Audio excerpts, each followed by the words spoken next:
Index funds active ఫండ్స్కి different ఏంటంటారు? చూడమ్మా, ఇండెక్స్లు ఏమిటి మన భారతదేశంలో స్టాక్ మార్కెట్ ఇండెక్స్లు ఏమిటంటే సెన్సెక్స్ ఒక index, Nifty, next Nifty, Nifty 100, Nifty 250, Nifty 500, bank Nifty, ఇలా ఇవన్నీ ఇండెక్స్లు అంటే ఏంటంటే ఎకానమిక్ సూచిక.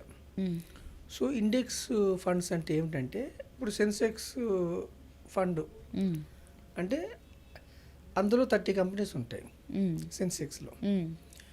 సెన్సెక్స్ ఫండ్ అంటే అర్థం ఏంటంటే మనం డబ్బు ఇన్వెస్ట్ చేసామనుకోండి, ప్రతి కంపెనీకి ఒక వెయిటేజ్ ఉంటుంది.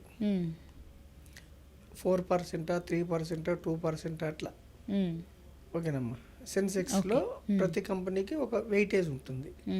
మనం ఇచ్చిన డబ్బు ఎంత పర్సంటేజ్ ఆ కంపెనీకి వెళ్ళాలి అంటే ఎంత పర్సంటేజ్ ఆ కంపెనీలో ఇన్వెస్ట్ చేయాలన్నది ఉంటుంది. ఆ వెయిటేజ్ ప్రకారం ఇండెక్స్ ఫండ్లో యాజ్ ఇట్ ఈజ్గా ఇన్వెస్ట్ చేస్తారు. మనం ఒక 100 రూపాయలు ఇచ్చాము, నిఫ్టీ 50 తీసుకుంటే 50 కంపెనీస్లో యాజ్ ఇట్ ఈజ్గా ఇన్వెస్ట్ చేస్తారు. సో అమ్మ ఓకేనా. అలాగే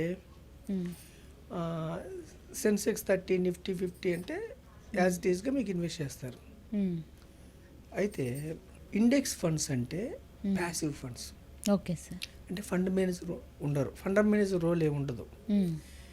అంటే ఇండెక్స్లో వెయిటేజ్ ఏ విధంగా ఉందో ఆ విధంగా యాజ్ ఇట్ ఈజ్గా వెళ్ళిపోతుంది.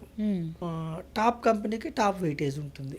Okay sir. ఓకేనమ్మా. అంటే ఇండెక్స్ ఫండ్లో రిటర్న్స్ ఎలా ఉంటాయంటే ఇండెక్స్ ఏ విధంగా ఇస్తే రిటర్న్స్, ఫండ్ రిటర్న్స్ కూడా అలాగే ఉంటాయి. కొంచెం ట్రాకింగ్ ఎర్రర్ ఉంటుంది.